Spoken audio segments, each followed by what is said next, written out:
నమస్తే sir. Sir ఇది శక్తి media నుంచి మాట్లాడుతున్నామండి. సార్ అన్వర్ గారు మీరు సీనియర్ నాయకులు, బీఆర్ఎస్ నాయకులు. ఈ ఓకే. కవిత గారి సస్పెన్షన్‌పై మీ అభిప్రాయం ఏంటి సార్?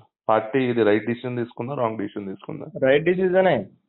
రాంగ్ డిసిజన్ ఎట్లయితది? పార్టీలకి ఎవరు బిడ్డైనా, కొడుకైనా ఎవరైనా అతిథి కాదు. ఓకే. పార్టీ లైన్‌లో నడవనప్పుడు ఎవరైనా ఒకటే. ఓకే. అంటే ఇప్పుడు కవిత గారు ఆరోపణలు చేస్తున్నట్టు అంటే ఈ నిన్న చేసిన ప్రెస్ మీటే దీనికి కీలకమేనండి? లేకపోతే ఇంతకు ముందు నుంచి జాగృతిగా సెపరేట్‌గా చేస్తున్న ఏదైతే కవిత గారు చేస్తున్నారో అవన్నీ పెట్టుకొని బ్యారేజ్ చేసి ఇప్పుడు సస్పెండ్ అన్నీ చేసి ఉంటాయి. ఉండొచ్చు. ఇప్పుడు ఒకటి అని ఎట్లా అనుకుంటాం మనం? ఎప్పుడైతే ఇప్పుడు వాస్తవంగా ఆమె వల్ల బీఆర్ఎస్ గవర్నమెంట్ ఆమె లిక్కర్ కేసులో ఇరుక్కోవడం వల్ల గవర్నమెంట్‌కి ప్రాబ్లమ్ అయ్యి ఈరోజు అధికారంలో బీఆర్ఎస్ పార్టీ లేకపోవడానికి కారణం ఆమె. ఓకే. ఇవాళ మళ్ళా ఆమె వచ్చి బయటకు వచ్చి బట్టగాల్చి మీదేత్తదంటే ఎట్లా? ఓకే. అంటే ఇప్పుడు హరీష్ రావు గారు వచ్చేసరికి అలాంటి పనులు ఏమైనా చేసి ఉండొచ్చా సార్? మీ మీ అభిప్రాయంలో మీరు సీనియర్ నాయకులుగా ఉన్నప్పుడు. మీరు ఎప్పటి నుంచో ఏం పనులు? చూస్తున్నారు కదా! హరీష్ రావు గారు నిన్న చెప్పినట్టు కవిత గారు చేసినట్టు ఈ మేడిగడ్డ కాళేశ్వరం ప్రాజెక్ట్‌లో వీరికేమైనా లేదు, అవన్నీ ఉత్తమ మాటలే. బట్టగాల్చి ఓకే. మీద వేయడానికి ఎన్నో అంటారు. ఇప్పుడు బయటికి పోదలుచుకోవడానికి ఫిక్స్ అయినప్పుడు హ్మ్. 100 చెప్తారు. ఓకే. అవన్నీ ఎట్లా మనం పరిగణలోకి ఎట్లా తీసుకుంటాం? ఇప్పుడు సంతోష్ గారి మీద కూడా ఆమె వ్యాఖ్యలు చేసింది. అవునవును. మరి అది ఎట్లయితది?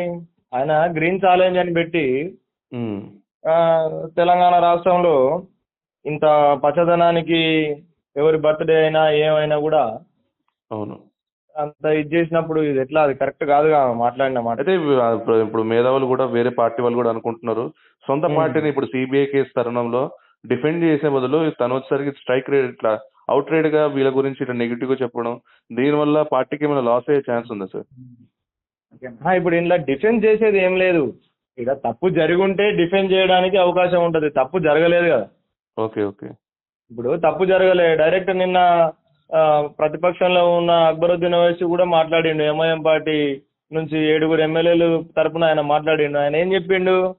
అసలు మీరు కమిషన్ వేసిర్రు, కమిషన్ నిర్ణయం వచ్చింది, మరి మీరు దాని మీద ఏమైనా యాక్షన్ తీసుకోవాలి. తీసుకోకుండా మేము సిబిఐకి ఇస్తామంటే మీకు చేతగానితనం అన్నట్టేగా లెక్క. ఓకే. అంటే రాష్ట్ర వ్యవస్థ ఇప్పుడు ఏదైతే కమిషన్ ఇచ్చిందో అది ఫాల్స్ అంటారా సార్? ఫాల్సే. ఓకే. ఫాల్స్ కానప్పుడు వాళ్ళు సిబిఐకి ఎందుకు పోతారు? ఇప్పుడు కమిషన్ ఇచ్చిన రిపోర్ట్ని బట్టి మీరు యాక్షన్ తీసుకోవాలి కదా. అసెంబ్లీ మీది, గవర్నమెంట్ మీది. ఓకే. మీకు అధికారం ఉన్నప్పుడు మీరు దాని మీద యాక్షన్ ఇది తీసుకోకుండా ఈ మేము కమిషన్‌లు సిబిఐకి కూడా పోతామంటే ఆరోపణలకే ఇప్పుడు పరిమితం అంటే అనుకుంటారా? దీంట్లో ఏంది? బీజేపీ కాంగ్రెస్ పొత్తున్నట్టు కదా లెక్క. ఓకే. సిబిఐ అనేది ఏంటిది?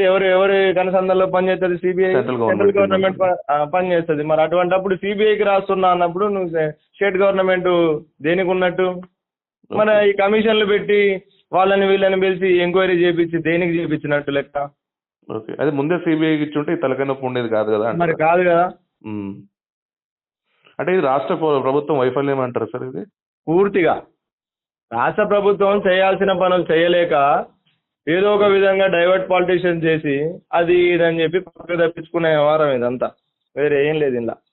Okay sir. అంటే ఇప్పుడు భవిష్యత్ కార్యాచరణ ఎట్లుంటది సార్? దీని మీద ఏం కాదు. లీగల్ టీమ్ ఇప్పుడు ఏమైనా వర్క్ చేస్తుందా? కేసీఆర్ గారి మీద బట్టగాల్చి మీద వేసినంత మాత్రాన ఆమె హీరోయిన్ అయిపోదు, ఆయన ఏం విలన్ అయిపోడు. తెలంగాణ రాష్ట్ర ప్రజలంతా కేసీఆర్ గారితో, హరీష్ రావు గారితో, సంతోష్ రావు గారితో ఉంటారు. వాళ్ళకి ఏ ఇబ్బంది లేదు, ఏం కాదు కూడా.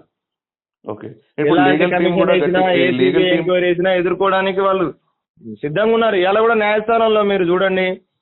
ఇలా సుప్రీం పిటిషన్ వేసిరు కదా, దాని మీద ఇలా ఏదో ఒక టైంలో దాని వివరణ వచ్చే అవకాశం ఉంటది. అరెస్ట్ చేసే అంత ఇది లేదు.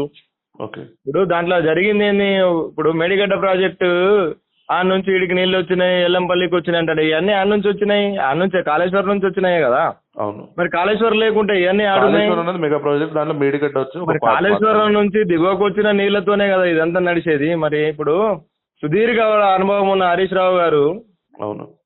మరి అట్లాంటి విషయాల్లో ఆయన ఎట్లా వెనకాడతాడు, ఎట్లా చేస్తాడు? అంటే ఒక పిల్లర్ పొంగి ఉండొచ్చు, దానికి టెక్నికల్ గా ఏదైనా ప్రాబ్లం ఉంటే దానికి కూడా గవర్నమెంట్ మెగా ప్రాజెక్ట్ వాళ్ళు ఇచ్చిన కిందనే ఒక కమిషన్ లెక్కనే 6 కోట్ల చిల్లర పెనాల్టీ విధిస్తే సరిపోతుందని చెప్పింది. మరి వీళ్ళు వేసిన కమిషన్లకే 3-4 కోట్లు ఖర్చు అయినాయి కదా.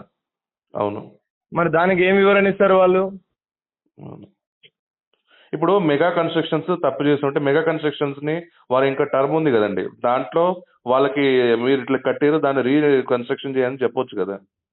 చెప్పాలి మరి, అది ఎవరు బాధ్యత తీసుకోవాలి? గవర్నమెంట్ బాధ్యత తీసుకోవాలి.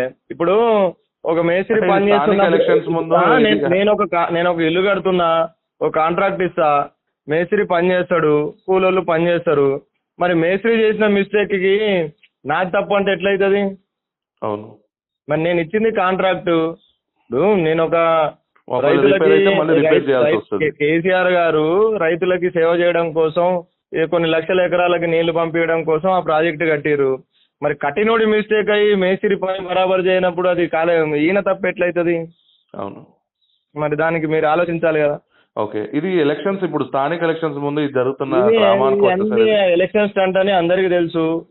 ఓకే, దీంట్లో చేసేది ఏం లేదు. ఇది ఎలక్షన్ స్టంట్ అని వాళ్ళు ఇప్పుడు ప్రజల నుంచి ఎట్లా వస్తుంది సార్? ఇవాళ లాస్ట్ గవర్నమెంట్- రోడ్డు ఎక్కిరు రైతులు, ఎక్కడ పడితే అక్కడ యూరియా కోసం కొట్లాడుతుర్రు. అదే చెప్పులు లైన్ లో పెట్టుకుంటారు, ఆధార్ కార్డు లైన్ లో పెట్టుకుంటారు, పాత రోజులు తెచ్చిరని అంటుర్రు. మరి అది లైవ్ లైన్ గా మీ మీడియా ప్రతినిధులకి, మీ మీడియా వాళ్ళకి కనబడతలేదా? అవును, మరి అది కూడా మీరు చూడాలి, దాన్ని కూడా టెలికాస్ట్ చేయాలి. మేము దాన్ని కూడా టెలికాస్ట్ చేస్తున్నాం కదా సార్. యూరియా చేయాలి. గురించి కూడా మనం ఎందుకంటే మాట్లాడుతున్నాం కదా. ఇవాళ రైతు ఎంత ఇబ్బంది పడతాడు. మరి ముందు జాగ్రత్త తీసుకున్న కేసీఆర్ గారి ప్రభుత్వంలో రైతులకు ఇబ్బంది కాకుండా, యూరియా ఇబ్బంది లేకుండా 6 నెలల ముందు తీసుకొచ్చి పెట్టిన తర్వాత ఇప్పుడు ఇవాళ 3 నెలలు అయిపోయి 6 నెలలు అయిపోయి రెండో పంటకు వచ్చే టైంకి వచ్చినా కూడా యూరియా ఇవ్వకపోతే మరి ఇలా ఏడుంది ముందు జాగ్రత్త? అదే అండి. మరి ఎట్లా? ఇప్పుడు స్థానిక ఎలక్షన్స్ లో ఇప్పుడు బీఆర్ఎస్ రెడీగా ఉందండి ఈ హడల్స్ అన్ని? పూర్తిగా సంపూర్ణంగా బీఆర్ఎస్ రెడీగా ఉన్నది. వాళ్ళకి ఇప్పుడు ఎమ్మెల్యే ఎలక్షన్స్, ఎంపీ ఎలక్షన్స్ జరిగినాయి. మార్పు కావాలనుకున్నారు, జరిగింది, మార్పు జరిగింది. ఇవాళ మార్పు ఏందన్నది వాళ్ళకి తెలుస్తున్నది. ఇవాళ వాళ్ళు స్థానిక సంస్థల ఎన్నికలలో ప్రజలు మళ్ళా ఈ కాంగ్రెస్ పార్టీకి ఎట్లా గుణపాఠం చెప్పాలో అట్లా చెప్తారు. Okay sir, thank you. Right, okay.